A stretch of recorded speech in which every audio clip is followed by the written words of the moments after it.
Mapalad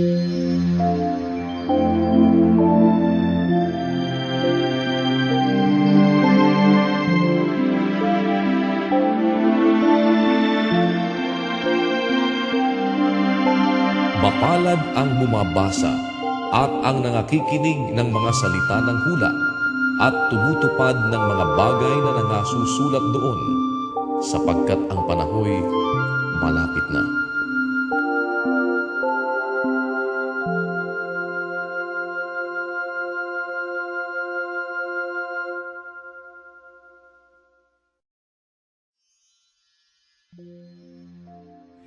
Alas 8 na naman po ng gabi. Magandang gabi sa inyong lahat. Sa lahat ng ating mga kasambahay, muli po, tawagin na natin sila para maupo saglit at umpisahan nating ipagpatuloy ang pagbabasa ng mga talata ng banal na kasulatan. Dahil dito sa UN Television, kami po ay laging nagbibigay ng puwang para sa mga salita ng Diyos. At ngayong gabi, pagkatapos po na ating basahin ng 3 araw na sunod-sunod, yung mga unang bahagi ng aklat ni Mateo, puntahan naman natin ang ika-4 na kapitulo sa aklat ni Mateo.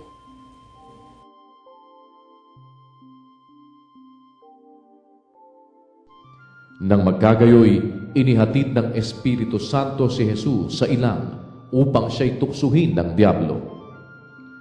At nang siya'y makapag-ayunong 40 araw at 40 gabi, sa wakas ay nagutom siya.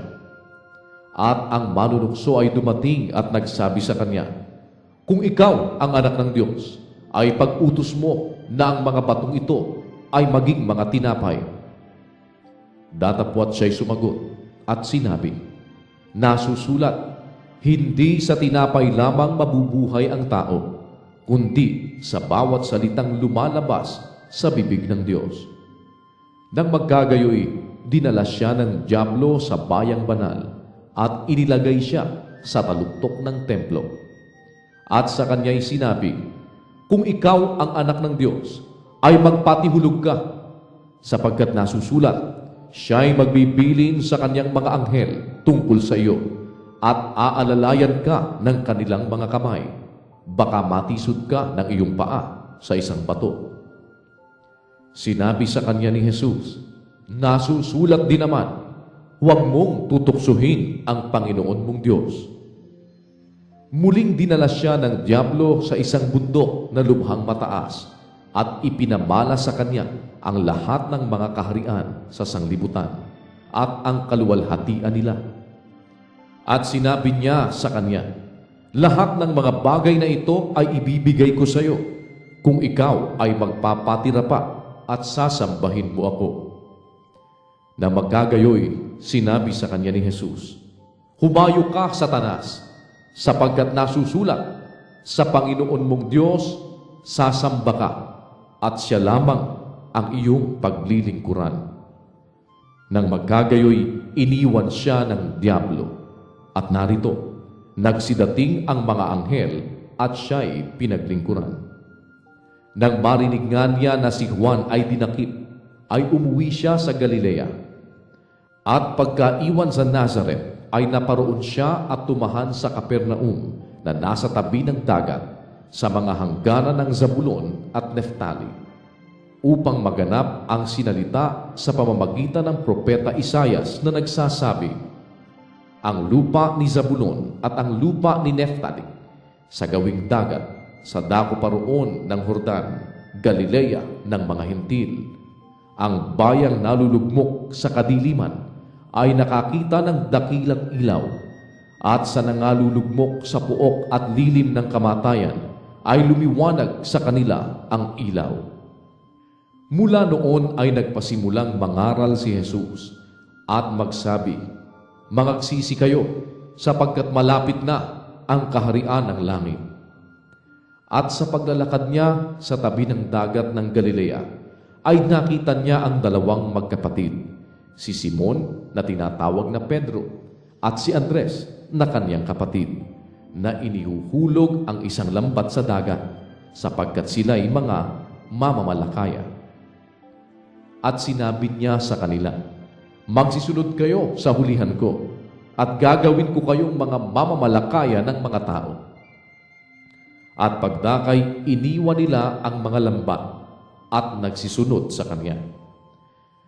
At paglakad sa dako roon ay nakita niya ang dalawa pang magkapatid, si Santiago na anak ni Zebedeo at ang kanyang kapatid na si Juan sa daong nakasama si Zebedeo na kanilang ama, na nagsisipaghayuma ng kanilang mga lambat, at sila'y kaniyang tinawag. At pagdakay, iniwan nila ang daong at ang kanilang ama, at nagsisunod sa kanya. At nilibot ni Jesus ang buong Galilea na nagtuturo sa mga sinagoga nila at ipinangangaral ang ebanghelyo ng kaharian at nagpapagaling ng lahat ng sari-saring sakit at ng lahat ng karamdaman na nasa mga tao. At lumaganap ang pagkabantog niya sa buong Syria at kanilang dinadala sa kanya ang lahat ng mga may karamdaman at ang mga pinipighati ng sari-saring sakit at pahirap at ang mga inaalihan ng mga demonyo at ang mga himatayin at ang mga lumpo, at sila'y pinagagaling niya. At sinundan siya ng lubhang karamihang tao mula sa Galilea at Decapolis at Jerusalem at Judea at mula sa dakong ibayo ng Jordan. Yun po ang huling talata ng Kapitulo 4 ng Aklat ni Mateo na ating pinasimulang basahin. Sa mga susunod na pagkakataon, sa araw ng bukas, kung loloobin po ng Poong May Kapal, umpisahan natin ang pagbabasa naman ng Kapitulo 5. Inaanyayahan namin kayo tuwing alas 8 ng gabi. Ugaliin po natin na umupo sandali at bigyang puwang sa ating mga puso ang pagbabasa ng mga salita ng Panginoon. Dahil dito sa UN Television, isang bagay po na ibig natin na mabigyang daan sa tuwi-tuwi na ay ang mga salita ng Diyos. Kaya po inaanyayahan namin kayo na kung ibig naman ninyo na makapagtanong kay Brother Eli Soriano, hinggil pa rin sa mga hindi ninyo lubos na nauunawaan sa mga talatang ating binabasa, ay malaya nyo pong magagawa yan sa programang Itanong Mo kay Soriano. Mga kababayan, huwag po nating kalilimutan at lagi nating isa puso isip. Mapalad ang bumabasa.